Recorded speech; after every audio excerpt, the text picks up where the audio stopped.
Minecraft 1.19 The Wild Update is nearly here, and I have had a great idea. You may remember this, one of my ideas from the 1.19 build hacks video I did. Well, what if I took that Japanese style and applied it to an entire village? This is my village. There's no villagers at the moment, but that's fine. The lack of villagers naturally means that it's free real estate. The first thing we need to do is just tidy up, get rid of like the weeds and all these gaps and the random trees. The weeds, the gaps, the random trees. The weeds, the gaps, the random trees. The weeds, the gaps, the random trees. That's the comment. Just fill the comments with the weeds, the gaps and the random trees. And so I went through and I removed all of the grass, the flowers. I filled in all of those gaps. Removed all of the trees that for some reason were just in the middle of the road, and those ponds, got rid of them. They look nice, but why do you need a pond on an island? We need to reorganize because the architect who designed this village is just a monster and needs to be punished. But as well, as you can see, some of these houses are a bit too close together for what we're going to need, so I'm going to need to spread these apart a little bit. I decided as well to go in, clean out the pathways, clean up all of the buildings, and even add some more buildings in. I do plan on changing these pathways later, so don't worry if they look a little bit clean, a little bit organized at this stage. We now have access to the new Mangrove wood type, which will become vital in bringing our Japanese village to life. We're going to take each house type one by one and upgrade it into a new style. Except, I've never done a Japanese style build before. I don't really know what I'm doing. Google, help me. So it looks like the particular period of Japanese architecture I'm looking for is defined by these pointy corners, triangular window bits, and very fancy colours. These are technical terms, don't judge me. Mangrove naturally made up the frame of the build, but I tried different blocks for the walls, wanting something neutral and plain. I ended up on white concrete, though I do change this later. And then the roof. This was the hardest thing to do because I had to get it right. Traditional Japanese architecture has this defined shape to it, and if my roof didn't look right,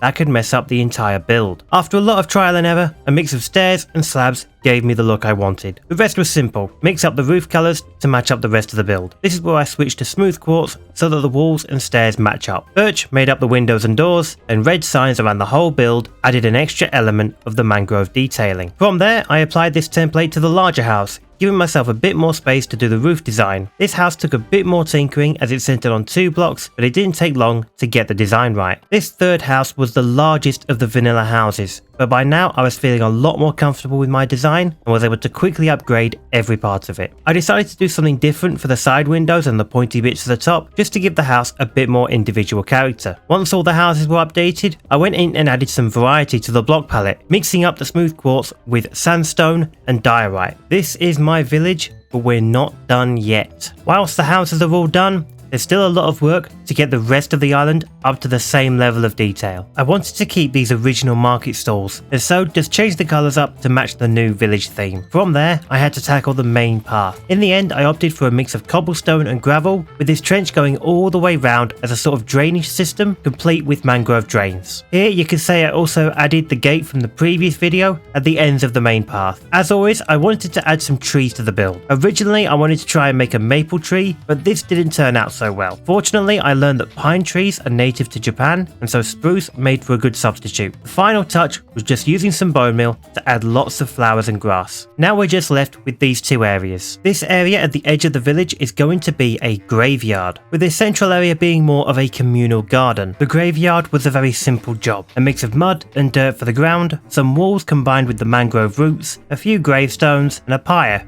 for cremating lost villagers.